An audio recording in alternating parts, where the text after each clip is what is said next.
Dr. Jessica Walker stood motionless before the Galactic Council's crystalline chambers, her reflection fractured across 1,000 prismatic surfaces.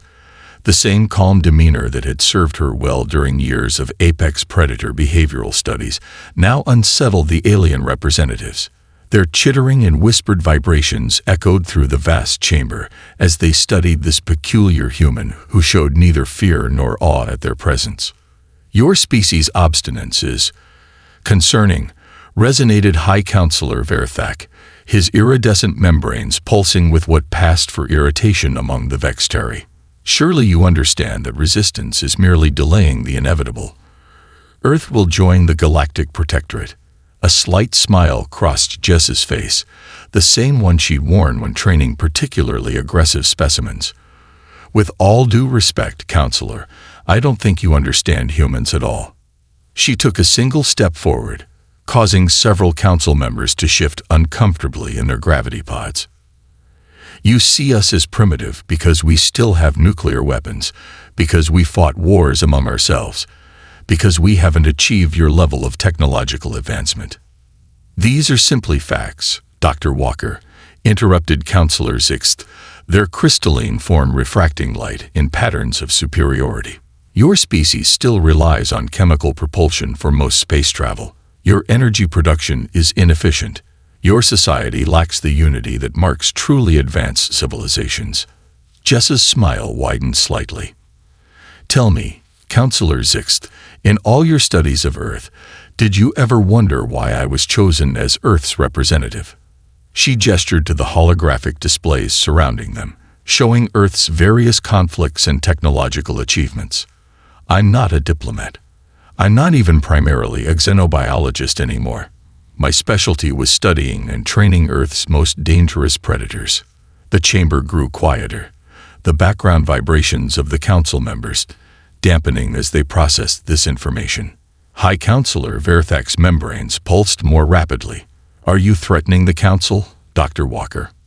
"Not at all," Jess replied, her voice carrying the same soothing tone she'd used with aggressive tigers and wolves. "I'm trying to save lives. You see, in my work, I learned something fascinating. Apex predators don't typically attack unless they feel threatened or cornered. Your blockade, your sanctions, your attempts to force Earth into submission. You're backing a predator into a corner." She walked slowly around the central platform, her heels clicking against the crystalline floor in a steady rhythm. "But humans, we're special even among predators. We didn't just evolve to fight. We evolved to win against opponents that were bigger, stronger, and faster than us. Every single time you look at human history and see something primitive, you're missing the point. Those wars taught us. Those nuclear weapons, they taught us restraint. Our divisions taught us to value unity when it matters most." "You speak of lessons." Verthak's voice carried a note of dismissal. "We offer advancement, protection, order." "No." Jess stopped walking, fixing the High Counselor with the same steady gaze she'd once used to stare down a charging rhinoceros. "You offer chains, and if there's one thing humans hate more than anything else, it's being caged." She straightened her suit jacket, smoothing out an invisible wrinkle. "So this is both a warning and a plea. Resign your demands. Lift your blockade. Treat with us as equals. Or—" Zixt's crystalline form sparkled with what might have been amusement.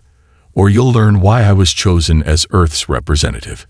Because believe me," Jess's smile faded, replaced by an expression that had once made a 400-pound tiger back down. "You won't like us when we're angry. Just ask the predators I used to train, if you can find any that still want to challenge humans." As she turned to leave the chamber, the council erupted in dismissive chatter. They saw her warning as primitive posturing, an emotional outburst from an underdeveloped species. None of them noticed that her hands, clasped behind her back, were perfectly steady. None of them understood that her warning wasn't a threat. It was one predator recognizing another's territory. They would learn. Soon enough, they would all learn. Amanda Walker had always dreamed of a wedding under the stars. She just hadn't expected quite so many alien warships in the background. The holographic ceremony dome atop the International Space Station offered a panoramic view of Earth below, and the looming Galactic Council blockade above.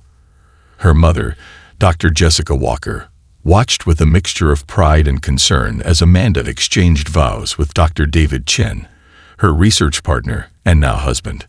"Even their war vessels can't ruin this moment," David whispered as they shared their first dance, the Earth spinning slowly beneath their feet. Amanda smiled, but her eyes kept drifting to the alien ship's shield configurations. Old habits died hard when you were Earth's leading quantum mechanics researcher. 3 days later, aboard their honeymoon research vessel, the Curious Mind, Amanda's professional instincts proved prophetic. "David, look at these readings," she called out, her fingers dancing across the holographic interface. "The Council ship's shield harmonics. There's a pattern we missed before." David floated over, his excitement matching hers. They'd been officially studying deep space phenomena, but everyone knew their real mission. Earth needed advantages, and needed them fast. "Is that a resonance cascade potential?" he asked, eyes widening. "Better," Amanda grinned. "It's a fundamental flaw in their entire shield design. They're so focused on deflecting energy weapons, they never considered." Her voice trailed off as proximity alarms blared.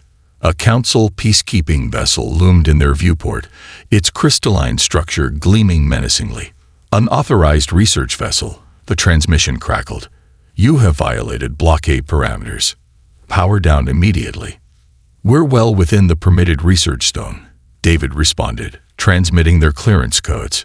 "Check your own coordinates." Amanda's hands flew across the controls, backing up their discovery to quantum-encrypted storage. "They know," she whispered. "They must have detected our scans." The alien ship's response came in the form of energy weapons powering up. "Final warning. Power down or..."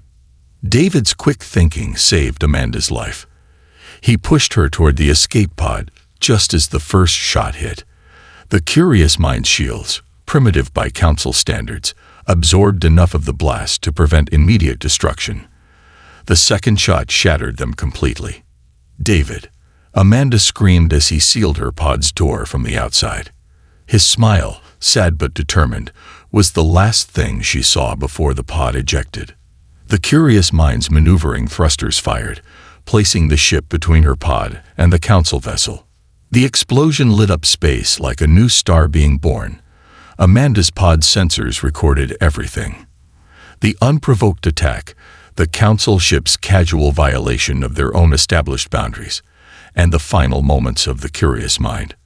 23 hours later, in her mother's office at Earth Defense Command, Amanda finished uploading the data. Her hands hadn't stopped shaking, but her voice was steady. "We found their weakness, Mom.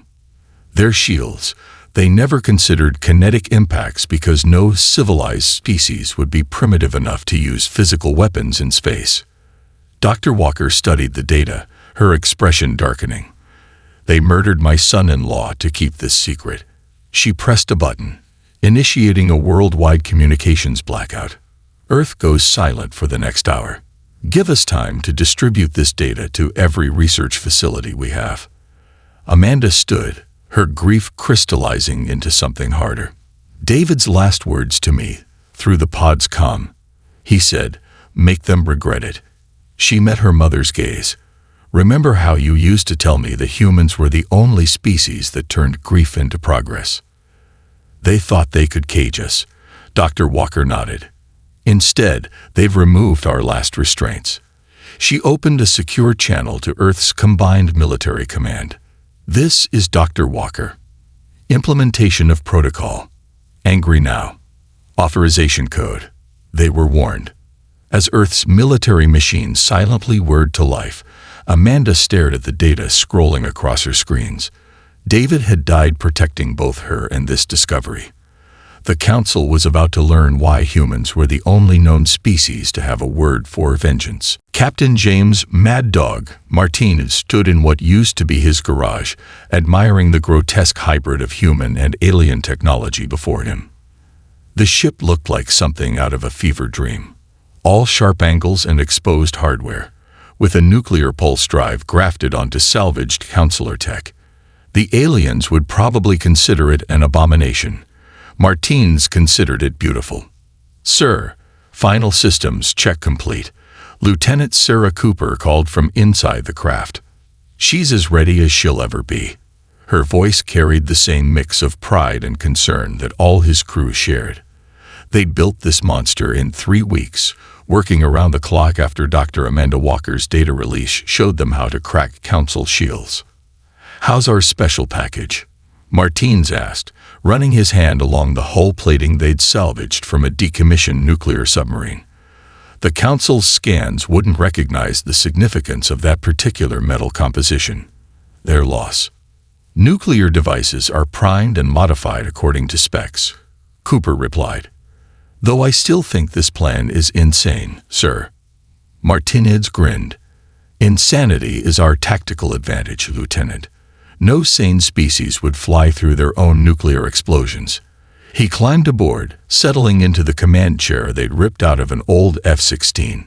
Status of the other garage bands. "All 12 ships report ready. Operation Crazy Ivan is go on your command." Around the planet, similar scenes were playing out in makeshift hangars and converted warehouses. The Council had expected Earth to capitulate under their blockade. Instead, humans had done what they always did when backed into a corner.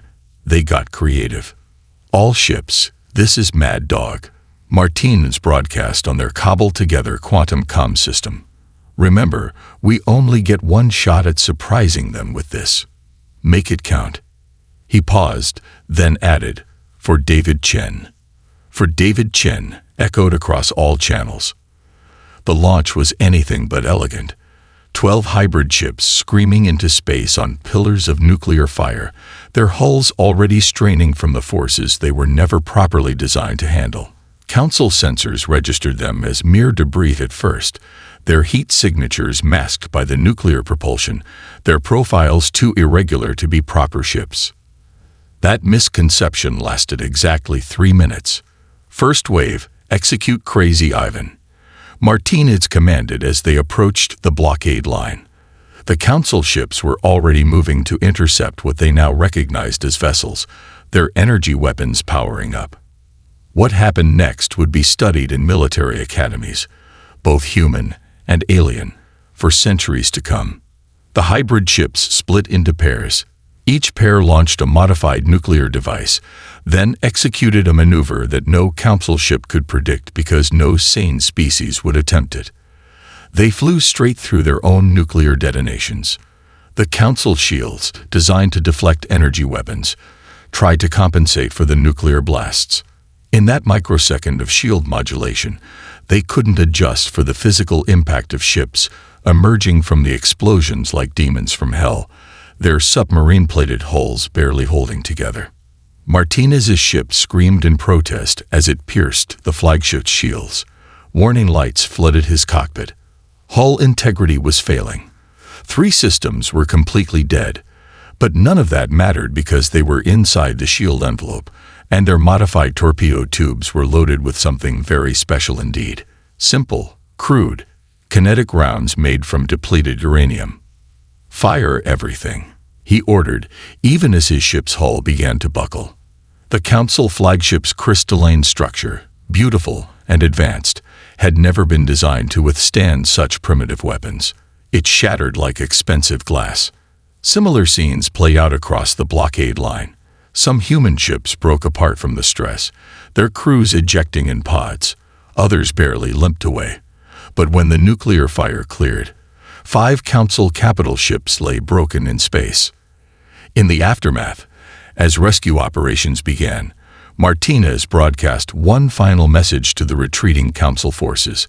Lesson 1 about humans: we don't need our weapons to be pretty. We just need them to work. The response came from Earth Defense Command. All ships returned for refit. Operation Crazy Ivan deemed successful. Begin mass production of Mark I hybrid vessels. The garage band fleet had played its first concert. The galaxy's ears were ringing. Dr. Michael Iron Mike Thompson stood before his quantum transmitter, a relic from the International War Museum repurposed with Council tech. The irony wasn't lost on him, using a device built for killing to broadcast a history lesson. But then again, that was humanity's whole story, wasn't it?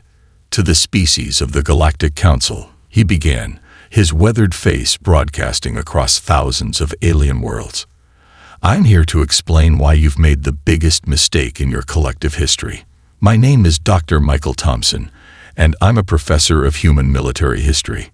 He gestured, and holographic images sprang to life around him. Cave paintings of early humans with spears. Let's start at the beginning. You see us as primitive because we still have weapons, but you never asked why we have so many types of weapons. The images shifted rapidly. Swords, bows, guns, tanks, planes, ships. Every species in the Council evolved past warfare. You proudly tell us this, but here's what you missed. You evolved past it. Humans evolved through it. His hands danced across the controls, bringing up data streams from the Council's own archives. Your species developed tools for hunting, gathering, building. So did we. But humans, we were the only species that looked at every tool and asked, how can this hurt someone? The holographs showed ancient human weapons alongside their peaceful counterparts. A stone for grinding grain became a mace. A stick for walking became a spear. We weren't more violent than other species. We were more innovative about violence. He paused, letting that sink in. But here's the critical part you missed. Each weapon we created forced us to develop defenses. Each defense led to new weapons. An endless cycle of innovation driven by our own capacity for conflict. The display shifted to modern achievements. You mock our nuclear weapons. But did you know that nuclear power plants came from weapons research? You laugh at our primitive space program. But did you know it started as a missile program? Images from Operation Crazy Ivan appeared. The hybrid ships emerging from nuclear fire. You see that battle and think we're insane. We see it and recognize the same thinking that let ancient humans use fire to drive mammoths off cliffs. We've always been willing to use our environment as a weapon. His expression hardened. You think you're seeing humanity at its most warlike right now. You're wrong. You're seeing humanity holding back. Because unlike you, we never evolved past warfare. We just got better at choosing when to use it. The holograms showed Earth's peace treaties, international cooperation, humanitarian missions. We developed thousands of ways to wage war. But that also meant we had to develop thousands of ways to make peace. We had to learn to control our capacity for violence precisely because it was so vast. He leaned forward, his voice dropping to a near whisper that somehow felt more threatening than a shout. You want to know the real difference between humans and council species. You evolved past the need for weapons. We evolved to be weapons. Every human achievement, every innovation, every leap forward came from our need to be better at either waging war or preventing it. The display showed the council blockade. So when you surrounded our planet, when you killed our scientists, when you tried to force us into submission, you didn't just make us angry. You validated every paranoid, militaristic instinct our species has been trying to control. The final images showed the shattered council ships. That wasn't humanity being warlike. That was humanity remembering that before we were diplomats, before we were scientists, before we were explorers, we were the apex predators who studied our prey, used our environment as a weapon, and never ever stopped until we won.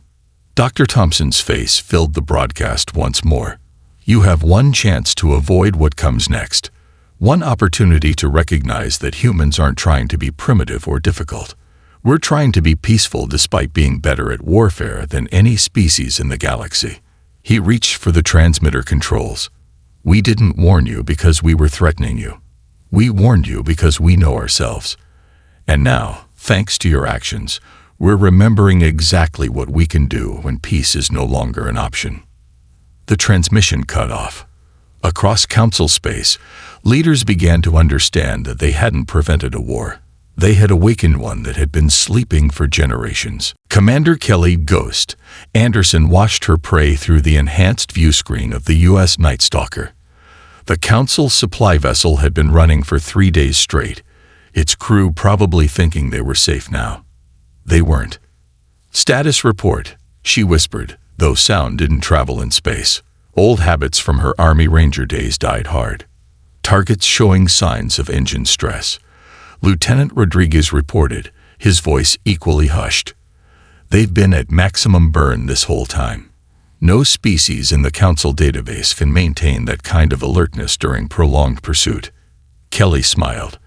No Council species, maybe, but humans. This was what they were built for. "Update from the pack," she asked, using the informal name for the other 5 ships in her hunting group. The designation had started as a joke, comparing their tactics to wolf packs. It stuck when they realized how appropriate it was. Stalker 2 through 6, all maintaining pursuit trajectories. We've got them boxed in across 5 dimensions, thanks to Dr. Walker's new quantum tracking system. The Council vessel attempted another desperate FTL jump. Kelly's smile widened as her ship's sensors tracked the quantum wake signature. They'd learned that trick after the first few escapes. Now, faster-than-light travel just gave them another way to track their prey. "All ships, execute pattern Echo 7, she commanded. Time to show them why humans are the galaxy's best persistence hunters. The Night Stalker and her sister ships began their approach, each taking positions that seemed random to their quarry, but formed a perfect 3-dimensional net. This was how their ancestors had hunted on the African plains, not with superior strength or speed, but with stamina and strategy. "They're scanning for us," Rodriguez reported. "But the quantum camouflage is holding." Another innovation born from studying Council tech. They couldn't hide from energy scans, but they could make their ships look like space debris. Kelly keyed the ship-wide comm. "Remember, everyone, we're not just hunting for ourselves. Every supply ship we take down means another Council world starts feeling the pressure." They thought blockading Earth would work because no species can last long without the Council's trade network. She paused, watching their targets' increasingly erratic movements. But they didn't account for humans being the only species that evolved as persistence predators. "We don't need to be faster or stronger. We just need to keep coming until they can't run anymore." The Council ship tried another desperate maneuver, burning fuel to change direction. Kelly almost felt sorry for them. Almost. "They're broadcasting on all frequencies," Rodriguez announced. "Requesting mercy. Send them Dr. Thompson's history lesson transcript," Kelly ordered. "Let them understand why this is happening. And add a personal note. Humans learned mercy precisely because we're so good at hunting. Surrender, and you'll see this other side of us." The response came within minutes. The Council vessel's engines powered down. "All ships, move in. Standard capture protocols." Kelly stood from her command chair, stretching muscles that had been tensed for days. "And someone tell Earth Defense Command that Operation Persistence is working. The Council's about to learn that their entire defense doctrine is based on a false assumption." "What's that, Commander?" a young ensign asked. "That space is too big for guerrilla warfare." Kelly watched as her ships surrounded their prey. They thought the vastness of space meant hit-and-run tactics wouldn't work. But they never met a species that evolved to run down gazelles across endless African plains. Never encountered predators who would track their prey for days until it collapsed from exhaustion. The Council vessel's crew surrendered without a fight, their spirits broken by the relentless pursuit. As Kelly's boarding teams secured the ship and its valuable cargo, she recorded a brief message to be broadcast on Council frequencies. "You thought humans were primitive because we still remember how to hunt. But here's the thing about hunting. It taught us patience. It taught us strategy. And most importantly, it taught us that every prey animal runs until it can't." The hunt was over. But across Council space, dozens of other human ships were already stalking their own targets. The galaxy was learning why Earth's predators had evolved to fear the two-legged hunters who never, ever stopped coming. Dr. Robert Bobby Turner hadn't slept in 72 hours, but that didn't matter anymore. The equations floating in his holographic workspace were singing to him, a symphony of quantum mathematics that the Council had deemed impossible. Their mistake wasn't in the math. It was in assuming there was only one way to solve the problem. They said faster-than-light communications couldn't work without their relay network, he mumbled, taking another sip of his 15th coffee. But they never considered using quantum entanglement because it was too unstable, too unpredictable. That's because they never had to win a war without infrastructure, Dr. Amanda Walker replied from her own workspace. After David's death, she'd thrown herself into the quantum communications project with a fervor that matched Bobby's own. Humans don't just think outside the box. We blow up the box and build something better from the debris. The lab around them was a testament to that philosophy. Salvaged Council tech merged with human innovations, creating hybrid systems that would make any alien engineer recoil in horror. But it worked. God help them. It actually worked. Final test sequence initiating, announced the lab's eye. They'd named it David, a decision that made Amanda smile every time it spoke. Quantum entanglement field stabilizing at 99.7% efficiency. Bobby's hands flew across the holographic controls. They said we couldn't maintain quantum coherence across interstellar distances, said it was physically impossible. He laughed, the sound slightly manic from exhaustion and triumph. But they never tried using a nuclear explosion to synchronize the entanglement pattern. On screens around the lab, data streamed in from test sites across the solar system.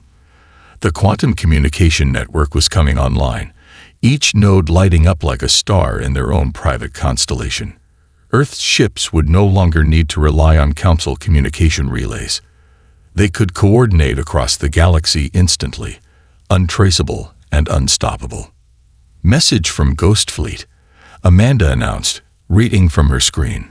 Commander Anderson says, the hunt just got easier. Thank you, science team.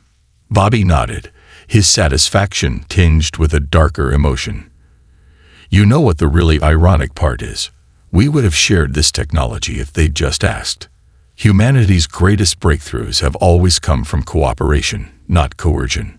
The lab doors slid open, admitting Dr. Jessica Walker. She surveyed the scene, the exhausted scientists, the humming equipment, the success indicators glowing green across every screen. Status report, she asked, though the answer was written across Bobby's grinning face. It works, he said simply. Everything they said was impossible. We did it because we had to, because they didn't give us a choice. Jessica nodded, her expression grim. The Council's strategic advantage was always their technology network. They thought cutting us off would leave us blind and deaf in space. She walked to the main display, watching the quantum network expand. Instead, they forced us to create something better. Mom, Amanda called up a different display. Look at these efficiency readings. The quantum sync is actually more stable than their entire relay network. We could offer this to their member worlds, the ones suffering under their monopoly. The implications hung in the air. The Council's power wasn't just military, it was economic, built on controlling the flow of information and trade. But if their member worlds had an alternative, send the designs to Earth Defense Command, Jessica ordered, and prepare a broadcast package for Council worlds. Let's show them what happens when you force humans to innovate. Bobby's fingers were already dancing across his controls. Broadcasting on all quantum frequencies. Message reads, to all Council worlds, here's what cooperation looks like. Unlike the Council, we're sharing this freely. No conditions, no coercion, no control. In her private thoughts, Jessica added, and no mercy for the Council that thought they could cage us. Across the galaxy, quantum receivers began picking up the signal. The Council's communication monopoly had just been shattered by the very isolation they'd tried to impose. They had wanted to cut Earth off from the galaxy. Instead, They had given humanity the keys to it. Admiral Sarah Steele Harrison studied the holographic battle map aboard the U.S. Nemesis, watching as centuries of human military doctrine came to life among the stars. Her fleet was executing maneuvers that would have made ancient Roman legions proud, while individual ship squadrons employed guerrilla tactics that could have come straight from any resistance movement in history.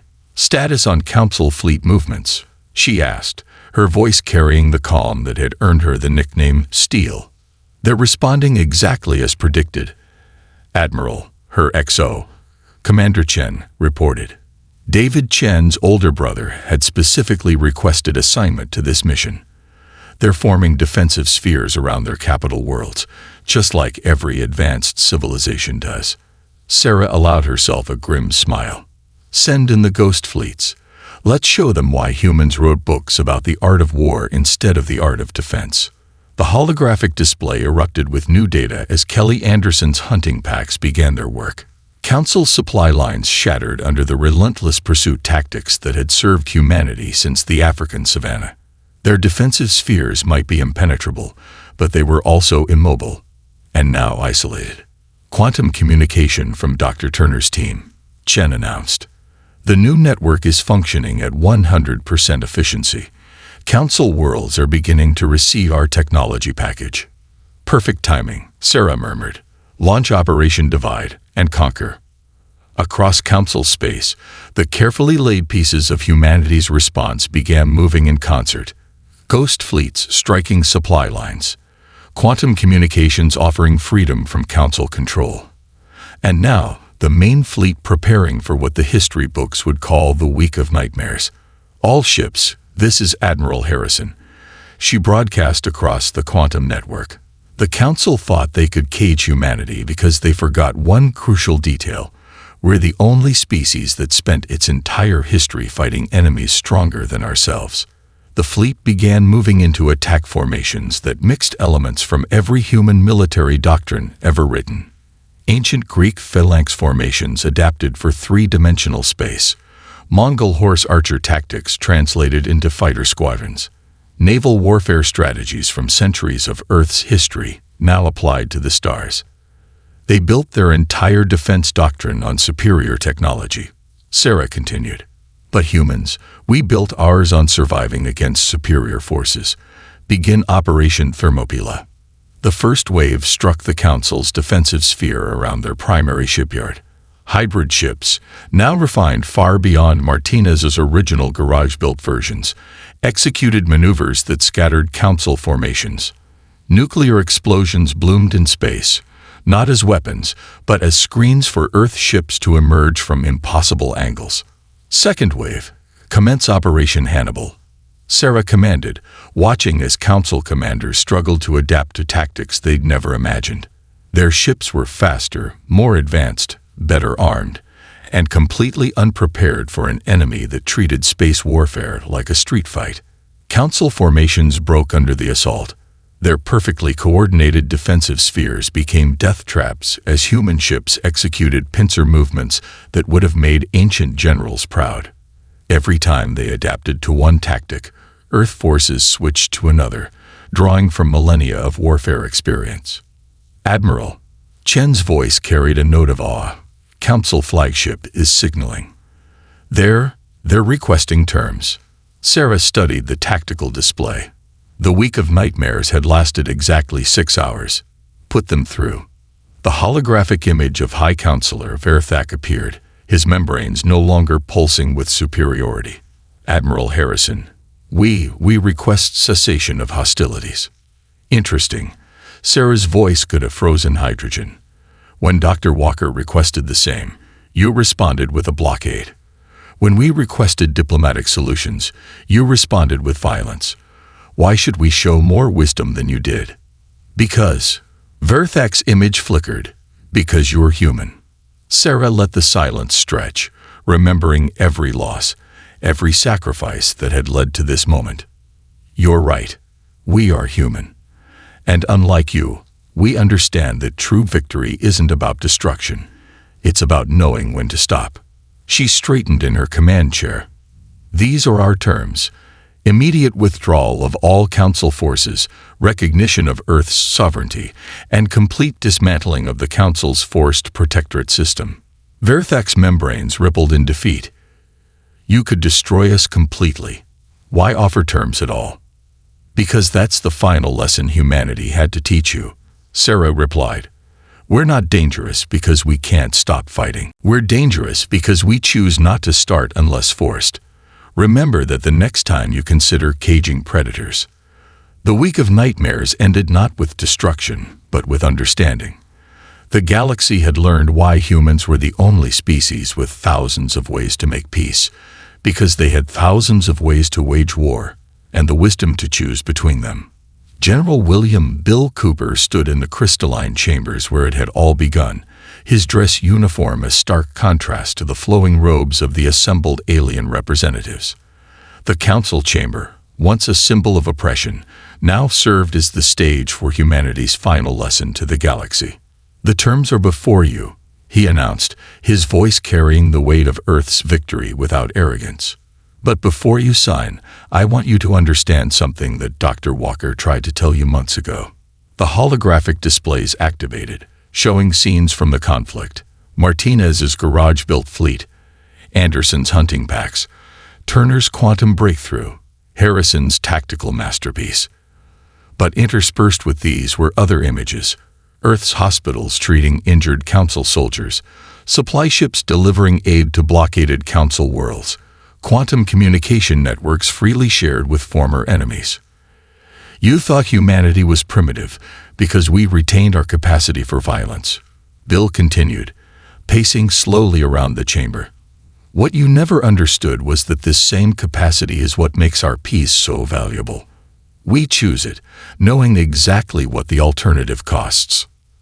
High Counselor Verthak, his membranes still showing signs of stress, spoke up. We have reviewed Earth's history. Your species has fought more wars among themselves than all Council species combined. Yes, Bill nodded. And that's precisely why we're standing here offering terms instead of demanding unconditional surrender. We learned the hard way that victory without reconciliation breeds only future conflict. He gestured to Dr. Jessica Walker, who had joined him for this final act. She stepped forward, carrying the same calm demeanor that had once warned them. The Council will be dissolved, she stated, but it will be replaced by something better. A true federation of equals, where cooperation is offered, not coerced. And if we refuse? Asked one of the minor counselors. Bill's expression hardened slightly. Then you'll learn why Earth's predators fear humans more than any other prey. But that's not the choice we're hoping you'll make. The chamber filled with murmurs as the Council species considered their options. They had seen humanity's warfare capability. More importantly, they had seen humanity's restraint. The terms, Bill continued, include full technology sharing, open quantum communications, and mutual defense agreements. We're not offering to protect you. We're offering to teach you to protect yourselves. Why? Verthak asked. Why offer partnership to those who try to cage you? Jessica stepped forward again. Because that's the final lesson humanity had to teach the galaxy.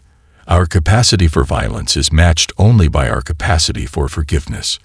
Not because we're weak, but because we're strong enough to offer second chances. The chamber grew quiet as the implications sank in. Humanity wasn't just offering peace, they were offering a complete reformation of galactic society. Sign these terms, Bill declared, and you'll understand why Earth's history of conflict makes us the best architects of peace. Refuse. He let the alternative hang in the air, unspoken but understood. One by one, the Council representatives approached the quantum-encoded document. Their signatures flowed across its surface like stardust, each one representing not just surrender, but acceptance of a new way forward. As the last signature was recorded, Bill allowed himself a small smile. Congratulations, he said. You've just joined the first Galactic Federation built on genuine choice rather than coercion. The chambers erupted in a mixture of relief and cautious optimism. As the former council members began to disperse, Verthak approached Jessica. "Dr. Walker," he said, his membranes showing genuine contrition, "I understand now what you meant. We won't like you when you're angry, but we might just admire you when you're merciful." Jessica's response carried the wisdom of her species' long journey from prey to predator to protector. "That's the thing about humans, counselor. Our anger teaches us the value of peace. Our strength teaches us the importance of gentleness, and our history of fighting." She smiled. "That's what taught us how to build something worth protecting." Above them, Earth's quantum network continued to expand, carrying not demands but invitations. The galaxy was learning that humanity's greatest weapon wasn't their capacity for violence. It was their ability to choose peace despite it. The warning had been delivered. The lesson had been learned. And the future. That would be built on understanding rather than fear, chosen rather than coerced. Just as humanity had always intended.